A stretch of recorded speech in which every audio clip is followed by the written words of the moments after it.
ரஹ்மத்துல்லாஹி வபரகாத்துஹு.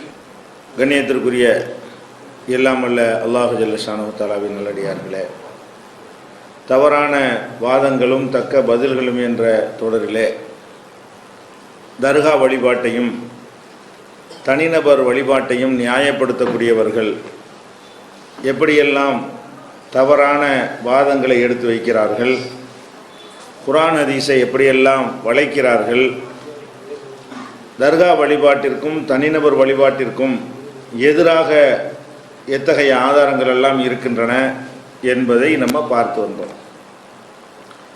இன்றைய தினம் இந்த தர்கா தனிநபர் வழிபாடு, தர்கா வழிபாட்டை எல்லாம் நியாயப்படுத்தக்கூடியவர்கள் அவுலியாக்களுக்கு இந்த சக்தி இருக்கிறது, மகான்களுக்கு இருக்கிறது என்று சொல்லி கடைசியாக தங்களுக்கும் சில ஆற்றலும் சக்தியும் இருப்பதாக சொந்தம் கொண்டாடக்கூடிய காட்சியை நம்ம பார்க்கிறோம்.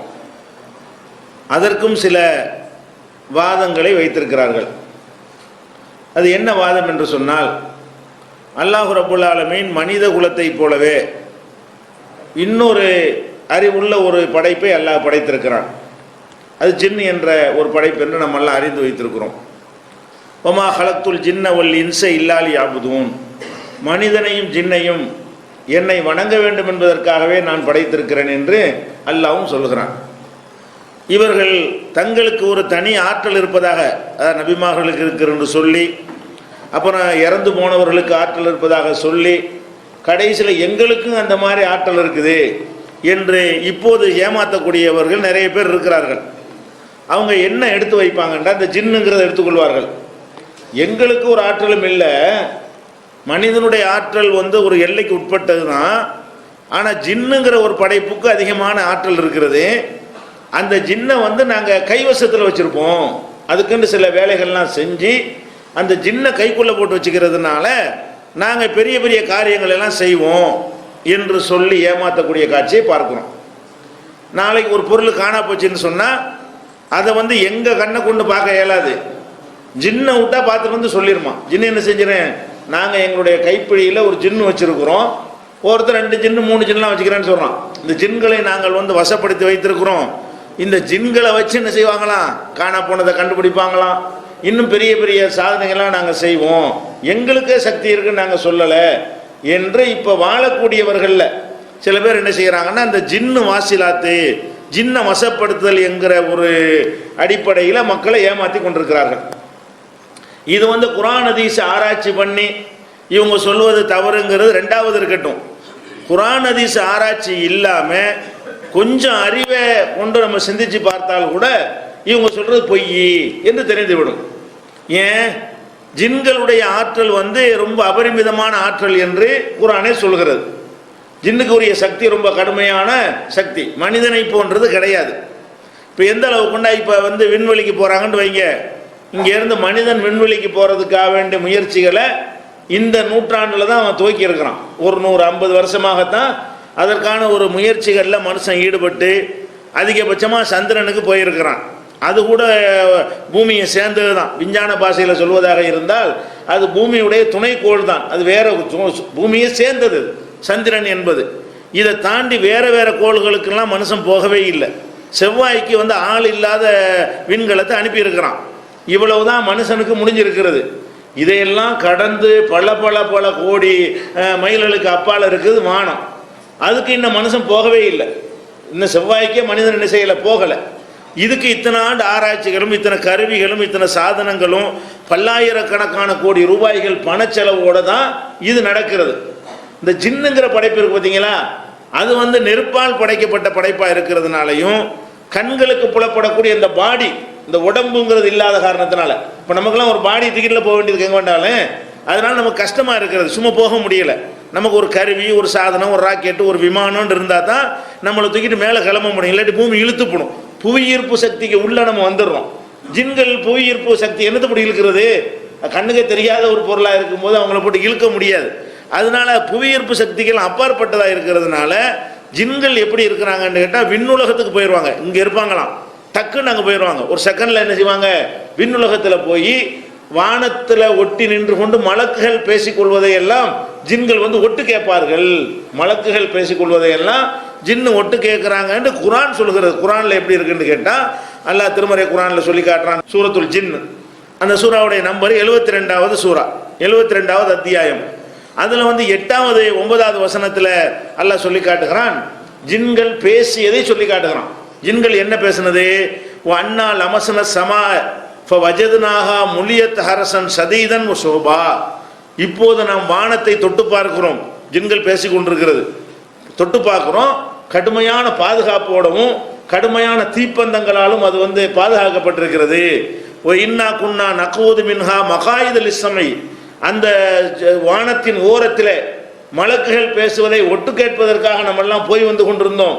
ஃபமை எஸ்தமியல் ஆன், இப்போது நம்ம யாராவது போனோம் என்று சொன்னால் எஜிதுலஹு ஷிஹாபன் ரசதா, அவனை தாக்கக்கூடிய தீப்பந்தத்தை தான் அவன் பெற்றுக் கொடுக்குறான், நெருப்பால் அடித்து விரட்டுறாங்க என்று ஜின்கள் பேசுகிறது. அதான் நபிகள் நாயகம் காலத்துக்கு முன்னாடி வரைக்கும் ஜின்கள் வானம் வரைக்கும் போய் மலக்குகள் பேசுறத கேட்டுட்டு இந்த மாதிரி ஜோசியக்காரன் அவங்கள்ட்ட போட்டு விடுற ஒரு தன்மை இருந்தது.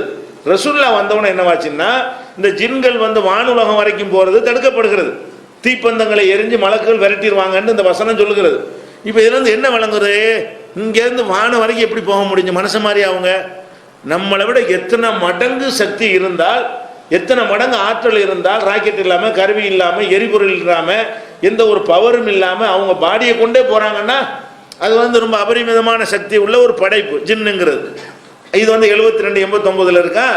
அதே மாதிரி சுலைமான் நபி என்ன செய்யறாங்கன்னா, ஒரு பக்கத்து நாட்டில் ஒரு ராணி இருக்கிறாங்கன்னு அந்த பறவை பார்த்துட்டு சொல்லுமா. அப்போ சுலைமான் நபி என்ன செய்வாங்கன்னா, அந்த அம்மாவுடைய சிம்மாசனத்தை யார் தூக்கிட்டு வருவா? ஐயுக்கும் யத்தீனி பி அர்ஷிஹா, அந்த பெண்ணுடைய சிம்மாசனத்தை யார் என்னிடத்தில் கொண்டு வருவார்?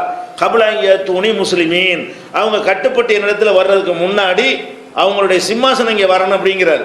சுலைமான் நபி இந்த நாட்டில் இருக்கிறாரு. அவங்க சபாங்கிற நாட்டில் ஒரு ராணி இருக்கிறாங்க.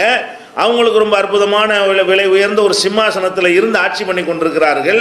உன் சிம்மாசனத்துக்கு ஒன்றாந்து காட்டுறேன் அப்படின்னு சொல்லிட்டு சுலைமான் நபி என்ன செய்கிறாங்க, எல்லாத்தையும் கூட்டி சபையை கூட்டி ஒரு உத்தரவு போடுறாங்க. அப்போ அல்லாஹ் குர்ஆனில் சொல்லி காட்டுறான், கால இஃப்ரீத்து மினல் ஜின்னி, ஜின்னை சேர்ந்த இஃப்ரீத் என்ற ஒரு பெயருடைய ஜின்னு சொன்னது, ஆனால் ஆத்திக்க கபுலான் தக்குவமும் மகாமிக்க, நீங்கள் அமர்ந்திருக்கிற இடத்திலிருந்து எழுந்திருப்பதற்குள்ள அதை கொண்டு வந்துடுறேன். இங்கே இந்த நாட்டில் உட்காந்துட்டு பேசுகிறாங்க, சபாங்கிற நாட்டில் இருக்குது சிம்மாசனம், அதை ஜின்னு சொல்லுது, நான் இப்போ கொண்டு வந்துடுவேன். உட்காந்துருக்குறீங்கல்ல, உட்காந்துட்டு எந்திரிக்க எவ்வளோ நேரம் ஆகும்? ஒரு 2 செகண்ட் ஆகுமா? அவ்வளோதான், 2 செகண்டில் இங்கே கொண்டாந்து நிப்பாட்டி போடுறேன் அப்படின்னு அந்த ஜின்னு சொல்லுது. இன்னி அலைகில கவியும் நமீன், எனக்கு அதுக்கு வலிமை இருக்குது, சக்தி இருக்கிறது அப்படின்னு ஒரு ஜின்னு சொல்லுதா. இன்னொரு ஜின்னு சொல்லுது, கால அல்லது எந்த இல்மு மினல் கிதாப், இது வேதத்தை பற்றிய ஞானமுடைய ஒரு ஜின்னு சொல்கிறது. ஆனால் ஆத்தி கபிஹி கபலா எர்த்தத்தை இலைக்க தரப்புக்க, நீங்கள் கண் மூடி திறக்கிறக்குள்ள கொண்டு வந்துடுறேன், அது 1 செகண்ட் தான் ஆகும்.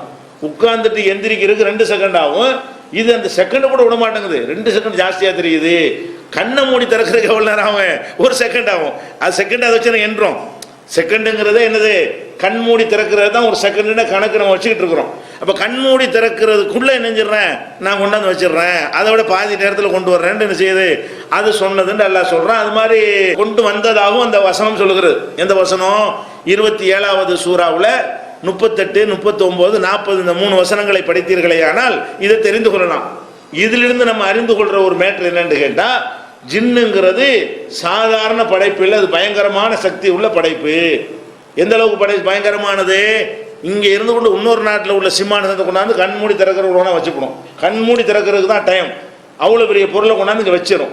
நினச்சிச்சோன்னா வானம் வரைக்கும் இப்போ தான் தடுக்கப்படுதே தவிர, அதுக்கு கீழே வரைக்கும் என்ன செய்யும்? ஜின்கள் இங்கே இருக்கிற ஜின் டக்குன்னு அங்கே போயிடும்.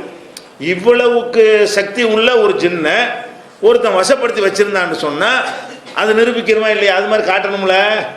ஜின்னை வசப்படுத்தி வச்சிருக்காங்கிற, எங்கள்கிட்ட 1000 ரூபா கேட்குற, எங்கள்கிட்ட 101 ரூபா கேட்குற. ஜின்னுக்கு ஒரு உத்தரவு போட்டு கோளாறு தங்க வயலில் உள்ள தங்கத்தை அள்ளிட்டு வேணா வந்துட்டு போகுது. ஜின்னுட்ட ஒரு உத்தரவு போட வேண்டியது. தங்க சுரங்கங்கள் யாருடைய பொருளையும் எடுக்க வேணாம், திருட்டா போயிட வேணாம், அப்படி செய்ய வேணாம். எத்தனை தங்க சுரங்கங்கள் இருக்குதானே செய்யுது. தென்னாப்பிரிக்காவில் பெரிய தங்க சுரங்கம் இருக்குது, அது மாதிரி கர்நாடகாவில் தங்க சுரங்கம் இருக்கிறது. அந்த தங்க சுரங்கத்தில் ஒட்டி என்ன செய்யும், ஒரு 1000 கிலோ தங்கத்தை கொண்டு வாண்டா கொண்டாந்து தந்துருமில்ல, கண்ணு மூடி திறக்கிறக்குள்ள வந்துருமே. இவன் அள்ளி கொடுக்கலாமே. ஜின்னை வச்சுக்கிட்டு இருக்கிறவனா இருந்தா அவன் நம்மள்கிட்ட வந்துக்கிட்டு அதை கண்டுபிடிச்சி தரான், இதை கண்டுபிடிச்சி தரான்னு பிச்சை வாங்கிட்டு இருப்பானா? அப்போ ஜின்னு இருக்குன்னு சொல்லக்கூடியவன் வந்து ஜின்னு இருக்கிற வேலையை செய்யணுமா இல்லையா? அது மாதிரி எவனா செஞ்சுருக்கிறானா நம்மகிட்ட பிச்சை வாங்குறானா? நம்ம ஜின்னு என்கிட்டலாம் இருந்தால் நான் அப்படியா இருப்பேன்? இந்தியாவை என் கையில் தான் இருக்கும், உலகமே என் கையில் இருக்கும். அவன் ஒபாமா அப்படி சொன்னா வச்சுட்டு என்னை பிரதமராக கொண்டு விடுவன்ற மாட்டேன். என்ன செய்ய முடியும்? ஜின்னை விட்டு தூக்கிட்டு வந்துட்டோம்னா அவன் என்ன பண்ணுவான்? உலகத்துக்கு ராஜாவாயிடலாம். அவங்க ஜின்னு மட்டும் நம்மள்ட்ட இருந்தா யாரை வேணா தூக்கிட்டு வந்துடலாமே, நம்ம நினைச்சது நடக்குமே. அதை எடுத்து ஒண்ணுமே பண்ண முடியாத பெண்டகன் என்ன பண்ணிருமுங்கிறேன். இவன் வச்சுக்கிற உலகத்துலாம் என்ன பண்ண ஜின்னு நெசமா நீ வச்சிருந்தேன்னு சொன்னா பெண்டகனே தூக்கிட்டு வந்துருமே, பிரட்டி கொண்டாந்து வச்சு விடுமே. அப்ப இதெல்லாம் பொய்ன்னு வணங்குதா இல்லை? ஜின்னு வச்சுக்கிறேன்னு ஏமாத்துறிய. என்ன ஜின்னு வச்சுக்கிற? பெரிய விஷயங்கள்லாம் வேணாப்பா, ஒன்றும் வேணாம், இங்கே வா, நான் உடனே செருப்பு கட்டி அடிப்பேன், நீ ஒன்றும் செய்யக்கூடாது, ஒரு ஜின்னு தான் எனக்கு பதிலடி கொடுக்கணும், ஒத்துக்கிறியான்னு கேளுங்க. நீ கையை கட்டிக்கிறணும். நீ என்ன உத்தரவு போடணு? உன்கிட்ட உள்ள ஜின்னுக்கு உத்தரவு போட்டுரு, என்னையே திருப்பி அடிக்க சொல்லு. இப்படி அடிக்குமா? பொய்யின் விளங்குதா இல்லையா? உன்னை தாக்கும் பொழுது நீ தான் பதிலடி கொடுக்குறியே தவிர உன்கிட்ட உள்ள ஜின்னு கொடுக்க மாட்டேங்குது. அப்போ எத்தனை ஊரில் ஜின்னு வச்சுக்கிறாங்க, அடித்து விரட்டிலாம் விட்றாங்க. ஜின்னு வச்சுக்கிறேன்னு போய் சில்மிசம் பண்ணிடுவாங்க. ஏதாவது வீடுகளில் கட்டி வச்சு உரிச்சு அடிப்பாங்க. சின்ன காணப்பேங்க ஜின்னு எங்க அடிச்சு விரட்டி விட்றாங்களா இல்லையா? அப்போ நல்லா தெரியுது பொய் சொல்கிறான்னு சொல்லி ஜின்னு வச்சுக்கிறேன்னு சொல்லுவதெல்லாம் பொய், ஃப்ராடு பண்ணுறாங்க. இப்படியெல்லாம் ஒன்று என்ன இல்லை, கிடையாது. இன்னும் சொல்ல போனால் ஒன்றை வசப்படுத்துறதா இருந்தா மனிதனுக்கு அல்லாஹ் எல்லாத்தையும் வசப்படுத்தியிருக்கான்னு சொன்னா அது எதனால் நம்ம வசப்படுத்துறோம்? நமக்கு அறிவு இருக்கு, அதுக்கு அறிவு இல்லை. யானை நம்மளை விட பெருசு தான், அதுக்கு அறிவு இல்லை. சிங்கம் புலியெல்லாம் நம்மளை விட வலிமையானது தான், அதுக்கு அறிவு கிடையாது. அதனால நம்ம அறிவை கொண்டு ஏமாத்தி என்ன பண்றோம்? அதுக்குரிய சில டெக்னிக்கை கையாண்டு நம்ம சொல்றதை கேட்கற மாதிரி ஆக்கிறோம். நம்மளை கண்டா மாடு பயப்படுது. மாடு எவ்வளவு பெரிய உருவம், ஒரு முட்டுக்கு நம்ம தாங்குவோமா? இருந்தாலும் அது என்ன செய்யுது? இவன் அறிவாளி ஏதாவது செஞ்சிருவான்ற அளவுக்கு எல்லாம் ஒரு பயத்தை போட்டு வச்சிருக்கிறான். அப்போ எல்லா மிருகங்களும் நம்மளை விட வலிமையான மிருகங்களாக இருந்தாலும் வலிமை குறைஞ்சதாக இருந்தாலும் நமக்கு கட்டுப்படுறது காரணம் என்னன்னு கேட்டால் நம்மள்ட்ட இருக்க அறிவு தான். நம்மளுடைய உடம்பை பார்த்துட்டா யானை பயப்படுது இல்லை, நம்முடைய அறிவை பார்த்துட்டு என்ன செய்தாது? இவனுக்கு என்னென்னமோ செய்ய நமக்கு முடியல அப்படிங்கிறது யானைக்கும் எல்லாம் புரிய வச்சு ஒவ்வொரு பிராணிக்கும் புரிய வச்சிருக்கான். அதனால நம்ம வசப்படுத்திக்கிறோம். ஜின்னுங்கிறது நம்மளுக்கு மேலே இருக்குமே எப்படி வசப்படுத்துறது? கீழே உள்ளதான் வசப்படுத்த முடியும். அறிவுல நம்மளை மாதிரி இருக்கிறது, ஆற்றல்ல நம்மளோட கூட இருக்கிறது. ஜின்களை பொறுத்த வரைக்கும் அறிவை எடுத்துக்கிட்டா நம்மளை மாதிரி அதுக்கும் பகுத்தறிவு இருக்குன்னு நல்லா சொல்றான். வணங்க சொல்றான்ல, வணங்குறதா இருந்தாலும் பகுத்தறிவு இருக்குன்னு அர்த்தம். என்னை வணங்குவதற்கு தான் படைத்திருக்கிறேன், மனுஷனை எப்படி என்னை வணங்குவதற்காக படைத்திருக்கிறேனோ அதே மாதிரி ஜின்னையும் நான் படைத்திருப்பது என்னை வணங்குவதற்காக நல்லா சொல்றான். அப்போ வணங்குவதற்காக படைத்திருந்தால் அதுக்கு அறிவு இருக்குன்னு அர்த்தம். அறிவில் நம்ம சமமா இருக்கிறோம், சக்தியில வலிமையில நமக்கு மேல இருக்காது. அது நம்மளை வசப்படுத்துமா? நம்ம அதை வசப்படுத்த முடியுமா? வசப்படுத்துறதா இருந்தா ஜின்னு வந்து அவனையில வசப்படுத்தின நம்ம வசப்படுத்த போனோம்னு வைங்க, அது வேண்டாம். நம்மளை வசப்படுத்துற அளவுக்கு சக்தி இருக்கே தவிர அது எப்படி நம்ம கண்ட்ரோல் அது வரும்? நமக்கு எது பயப்படும்? நம்மள்ட்ட எண்ணத்தை பார்த்துட்டு என்ன ஆற்றலை பார்த்து நமக்கு அடங்காது. அதனுடைய ஆற்றலை பார்த்து நம்ம பெருமிச்சு நிற்கிறோம். அப்ப நமக்கு வந்து ஜின்கள் வசப்படுத்துறதுங்கிறது லாஜிக்காவும் என்ன செய்யல. ஜின்களை பற்றி அல்லாஹ் என்ன மாதிரி நமக்கு அறிமுகம் செய்கிறானோ அதனோடு வைத்து பார்த்தோம்னு சொன்னா நம்மளை வேண்டா ஜின்னு வசப்படுத்த முடியுமே தவிர நம்ம ஜின்னை வசப்படுத்துற அளவுக்கு அது பலவீனமான படைப்பு இல்லை என்று நம்ம விளங்குறோம். அதே நேரத்தில் வந்து சுலைமான் நபிக்கு அல்லாஹ் ஒரு என்ன செஞ்சான்? ஒரு சிறப்பு தகுதியை கொடுத்தான். என்ன தகுதி? அவருக்கு பறவைகள்லாம் கட்டுப்பட்டு நடக்கு. நமக்கெல்லாம் பறவை கட்டுப்படுமா? முடியாது. உலகத்துக்கே சட்டாம்பிள்ளைன்னு பேசினா கூட அவனுக்கு வந்து பறவைகள்லாம் கட்டுப்படுமா? மிருகங்கள்லாம் கட்டுப்படுமா? காற்றுலாம் கூட கட்டுப்படுமா? காற்றுலாம் கட்டுப்படாது. இந்த அன்னைக்கு புயல் வந்து ஆட்டம் காணுது. சுலைமான் நபி வந்து காற்றை நிப்பா நின்றும் நல்லா போட்டு வச்சிருந்தான். அவருக்கு என்னஞ்சா? அவருக்கு காற்றை வசப்படுத்தி கொடுத்தோம். அப்போ அவர் புயல் வர்றதை கூட நிப்பாட்டலாம். அவர் ஏன் அல்ல காற்றுக்கு சொல்லியிருந்தான், இவருக்கு ஒரு தனி ஆற்றலை கொடுத்துருக்குறேன், ஒரு பவரை. அவர் சொன்னா நிப்பாட்டிக்க, நின்றுக்கண்டா நின்றும் காற்று கூட. அந்த மாதிரி எல்லாம் சுலைமான் நபிக்கு எல்லாம் கொடுத்துருந்தான்ற மாதிரி ஜின்னையும் அவருக்கு வசப்படுத்தி கொடுத்தான். அதுக்கு பயந்துக்கிட்டு இருந்துச்சு. அல்லாஹ் வந்து என்ன, அவருக்கு மாத்திரம் அந்த மாதிரி ஒரு பவரை கொடுத்து ஜின்கள் வந்து அவருக்கு கட்டுப்பட்டதாக இருந்தது என்பதை நம்ம பார்க்கிறோம். அந்த கட்டணம்லாம் கட்டணுச்சுல, அவருக்காக வேண்டி பெரிய பெரிய சிலைகள் கொப்பரைகள் அது மாதிரி எல்லாம் செஞ்சு கொடுத்தன. பைத்துல் முகத்தஸ் கூட கட்டிக்கிட்டு இருக்கும்போது தானே அவர் மூத்தா போறார் சுலைமான் நபி. அதெல்லாம் முன்னாடி நம்ம சொல்லி இருக்கிறோம் இந்த தொடர்லையே. அப்போ அந்த அடிப்படையில் சுலைமான் நபி அவர்களுக்கு அல்லாஹ் என்ன ஜின்னை வசப்படுத்தி கொடுத்தான். அப்போ கொடுத்த பிறகுதான் அவர் என்ன செய்கிறார்? சுலைமான் நபி அல்லாஹ்ட்ட ஒரு துவா செய்கிறாங்க. இந்த துவா வந்து 38வது சூறாவில் 35வது வசனத்தில் இடம்பெற்றிருக்கிறது. அது என்ன துவா? கால சுலைமான் நபி சொன்னார்கள், ரப்பிக்ஃபிர்லி, இறைவா என்னை மன்னித்து விடு, வ ஹப்லி முல்கன் லா யம்பகி லி அஹதின் பாதி, எனக்கு பிறகு யாருக்கும் கொடுக்காத ஒரு ஆட்சி எனக்கு கொடுத்து விடு, எனக்கு நீ கொடுத்த மாதிரியான ஒரு ஆட்சியை வேற யாருக்கும் நீ கொடுத்துறாத. மற்றவங்க எல்லாம் மனிதர்கள் ஆளுவாங்க, வேற வேற அவங்களுக்கு கீழே உள்ள பொருள்களை ஆட்சி பண்ணுவாங்களே தவிர அவங்களுடைய கண்ட்ரோலில் வராத காற்று, பறவைகள், மனிதனத்துக்கு அப்பாற்பட்ட ஜின்கள், சைத்தான்களை எல்லாம் ஆளக்கூடிய ஒரு ஆட்சி வந்து யாருக்கும் நல்லா கொடுக்கல. அதால் சுலைமான் நபி கேட்குறாங்க, யாரெல்லாம் எனக்கு கொடுத்த இதோடு நிறுத்திக்க, யாருக்கும் கொடுக்காத அப்படின்னு சொல்லி அவங்க கேட்டாங்க என்று நம்ம குர்ஆனில் பார்க்குறோம். இதில் வந்து எதுவும் அடங்கும், ஜின்களை வசப்படுத்துறதும் அடங்கும். எதில் அடங்கு? எனக்கு கொடுத்த ஒரு ஆட்சியை யாருக்கும் கொடுக்காதுன்று சுலைமான் நபி துவா செஞ்சாங்களே, இது வந்து அல்லாஹ் ஏற்றுக்கிட்டானான்னு முதல் உறுதி பண்ணணும்.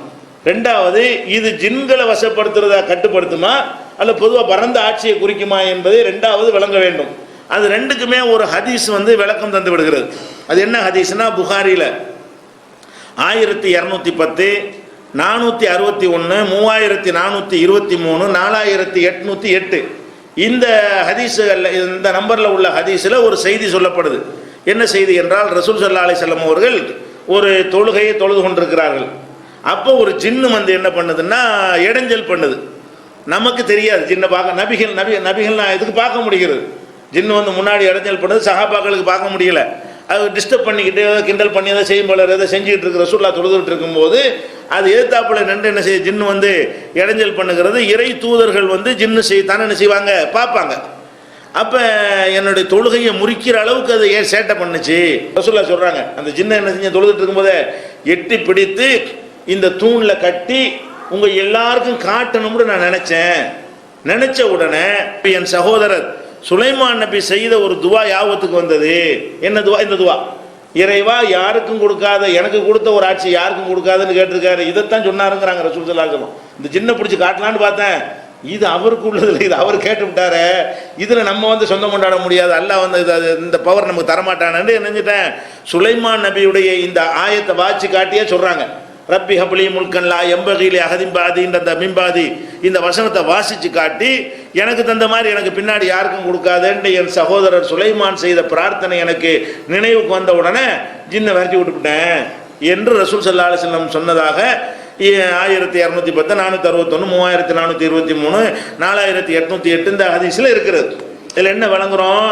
ஜின்களை வசப்படுத்தி கொடுத்தல் என்பது சுலைமான் நபிக்கு மட்டும் உரியது, ரசூலுல்லாஹ்வுக்கு கூட கிடையாது. வேற யாருக்கும் அல்லாஹ் ஜின்களை வசப்படுத்தக்கூடிய தன்மையை, அதிகாரத்தை கொடுக்கல. அவ்வளவு தெளிவாக இந்த ஹதீஸின் மூலமாக நம்ம அறிந்த பிறகு இவன் சொல்கிறான், என்கிட்ட ஜின்னு இருக்குங்கிறான், நான் ஜின்னை வசப்படுத்தி வச்சுருக்கேங்கிறான். அதுக்கு சில டெக்னிக்கெலாம், அதுக்கெல்லாம் 40 நாளைக்கு தவம் இருக்கணுமா, சூரத்துல் ஜின்னுங்கிற அந்த சூறாவை 40 நாளைக்கு தொடர்ச்சியாக ஓதிக்கிட்டு வரணுமா, அப்படி திடீர்னு ஜின்னு வரும்னு இப்படிலாம் என்ன செய்கிறாங்க, டயலாக் விட்டு ஏமாற்றி இல்லாத ஒன்றுக்கு இப்படிலாம் சரத்துலாம் சொல்கிறாங்க. ஜின்னு சூறா ஓதுனா ஜின்னை வசப்படுத்திடலாம். அப்போ இப்போ நிசான் பொம்பளைன்னு சூறா வரும், பொம்பளையில வசப்படுத்தலாமா? அப்போ என்னங்கிறேன். அதே மாதிரி யானைன்னு ஒரு சூறா ஓதுனா யானை வசப்படுத்த முடியும். ஃபீல்டு ஒரு சூறா இருக்கிறது, அதை வசப்படுத்த முடியுமா? எறும்புன்னு ஒரு சூறா இருக்குது, நம்மளுன்னு சொல்லி 27வது சூறா. அதுக்கான அந்த சூறா ஓதுனா எறும்பு வசப்படுமா? அதுக்கு ஒரு பேர், அடையாளத்துக்கு ஒரு சூறாவுக்கு ஒரு பேரை வைக்கிறானே தவிர ஜின்னை வசப்படுத்துறதுக்காக வேண்டி உள்ளது அந்த சூறா இல்லை. ஜின்னுடைய ஆற்றலை சொல்லித் தருவதற்கு உரியது அந்த சூறா. இவங்க இப்படிலாம் ஒரு வியாக்கியானம் கொடுத்து ஏமாத்துக்கிறார்கள். அதனால இந்த மாதிரி சொல்லி ஏமாற்றக்கூடியவர்கள்ட்ட மாட்டிக்கொள்ளக்கூடாது, இது புரிந்து கொள்ள வேண்டும். இந்த தர்கா பெரியார்களுடைய சிறுக்கு அல்லாமல் இந்த உசுரோடு இருக்கிறவனை வச்சுக்கிட்டு இப்போ சிறுக்கு பண்ணுறோம், அவனை கடவுள் மாதிரி ஆக்கி அவனுக்கு பயப்படுறான், நான் அதை கண்டுபிடிச்சிருவான், இதை கண்டுபிடிச்சிருவான், பயங்கரமான ஆற்றல் அவனுக்கு இருக்குது, அவனுக்கு சொந்தமாக இல்லாட்டாலும் ஜின்னை ஏவி விட்டு நினைஞ்சிருவான், நம்மளை ஏதாவது பண்ணிவிடுவான்னு நினைக்கிறோம். ஒன்றும் ஏவிலாம் விட முடியாது, ஒரு மிதிச்சா தெரிஞ்சு போயிடும், ஜின்னும் இல்லை ஒன்றும் இல்லைன்னு நினைக்கிறேன், தெரிஞ்சு போயிடுது, நினைக்கொள்ள வேண்டும். ரெண்டாவது, நம்மளை